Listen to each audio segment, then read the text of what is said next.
প্রধান উপদেষ্টা হন আর যে উপদেষ্টা হন কাউকে বিরোধ করেন নাই।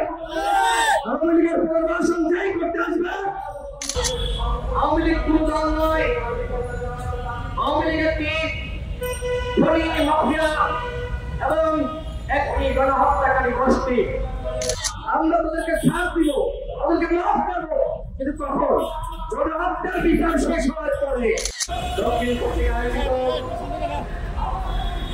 আজকের অবস্থান এবং গণস্বাক্ষর কর্মসূচি গণহত্যার বিচার এবং গণহত্যাকারী দল আওয়ামী লীগকে নিষিদ্ধের দাবিতে আজকে আমাদের এই অবস্থান কর্মসূচি।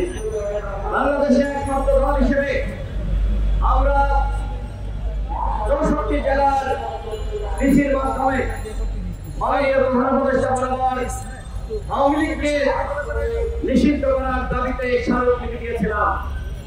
এটা দুঃখের সাথে বলতে হয়, এখনো পর্যন্ত প্রধান উপদেষ্টার কাছ থেকে মাতার কার্যালয়ের পক্ষ থেকে একটু উত্তর আমরা পাইনি।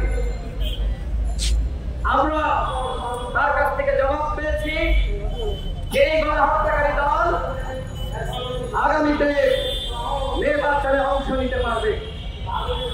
আওয়ামী লীগ কোনো দল নয়, আওয়ামী লীগ একটি ধনী মাফিয়া এবং একটি গণহত্যাকারী গোষ্ঠী। ৭১-এর পরে শেখ মুজিবের নেতৃত্বে প্রায় ৩০,০০০ জাসদ এবং সময়কার রাজনৈতিক দলের নেতাকর্মীদেরকে হত্যা করা হয়েছে। আমরা ২৪ ঢাকার ওই শেখ মুজিবের কন্যা ডাইনি শেখ হাসিনা তার নেতৃত্বে ২০০০ ছাত্র জনতাকে গুলি করে হত্যা করা হয়েছে এবং ৩০,০০০ আহত যোদ্ধা।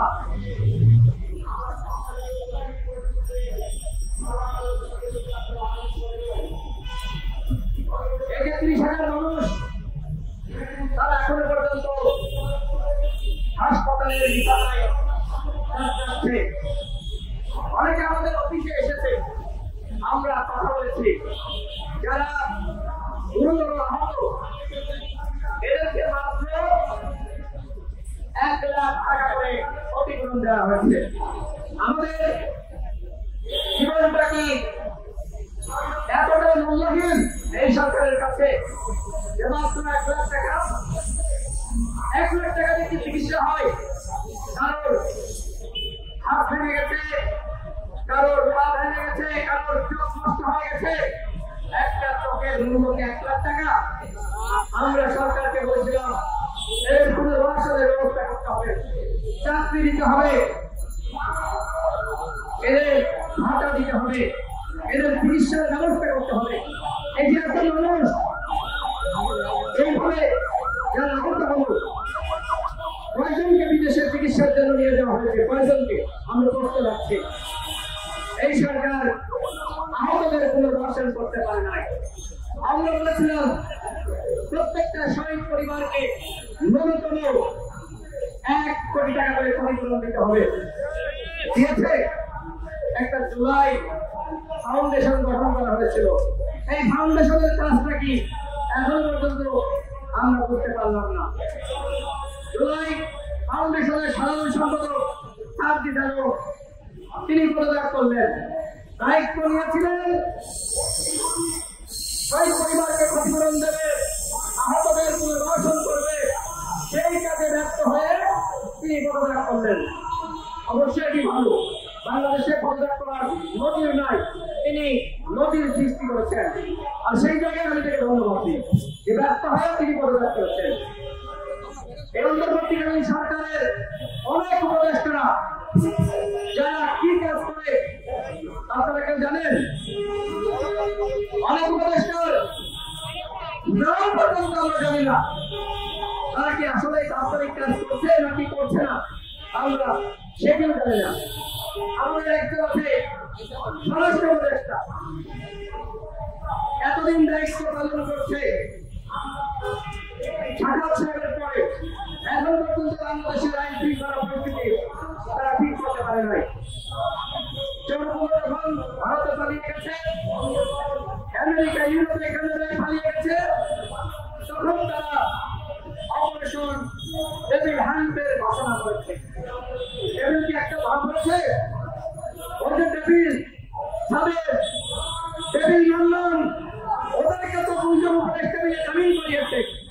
একজনের নাম আজিজুর রহমান শুভ্র, আর একজন আমাদের প্রিয় আপনা রেজওয়ানা আপা। এই দুইজন মিলে জামিন করিয়েছে। এখন শোনা যাচ্ছে এই তাদের নাকি সভাপতি হবে নতুন আওয়ামী লীগের, এই মেয়েদের আওয়ামী লীগের। আর আওয়ামী লীগ যারা করেছে ভালো মানুষ কয়েকজন ছিল, ওদের আবার কিসের কিনবেন? আমরা তারপরে বলছি যারা সাধারণ ছিল, নিরীহ ছিল, যারা সরাসরি ছাত্র জনতার বুকে গুলি চালায়নি, তাদের উপর আমরা জুলুম করবো না, তাদের সাথে আমরা অন্যায় করবো না। আমরা তাদেরকে ছাড় দিব, তাদেরকে মাফ করবো, কিন্তু কখন? গণহত্যার বিচার শেষ হওয়ার পরে। গণহত্যার বিচার শেষ হওয়ার আগে যতই ইমেজ হোক আর যে ইমেজ হোক, বাংলার মাটিতে আওয়ামী লীগের নামে রাজনীতি করতে পারবে না। কথা ক্লিয়ার? প্রধান উপদেষ্টা হন আর যে উপদেষ্টা হন, কাউকে বিরোধ টাইম নাই। আওয়ামী লীগের পুনর্বাসন যাই করতে আসবে, জনগণ তাকে প্রধানত করবে। আমার ভাই জীবন দিয়েছে, রক্ত দিয়েছে, আর তোমরা এখন এই অবিপ্লবী সুশীল উপদেষ্টারা আওয়ামী লীগের পুনর্বাসন করেন। এইসব পুনর্বাসন করতে দেওয়া যাবে না বন্ধুগণ। আপনারা দেখছেন আপনার সব থেকে আমরা কিভাবে সংগ্রাম করছি। আমাদের দলের অঙ্গ সংগঠনের 11 জন শহীদ হয়েছে, অসংখ্য শত্রুতা গুলিবিদ্ধ হয়েছে।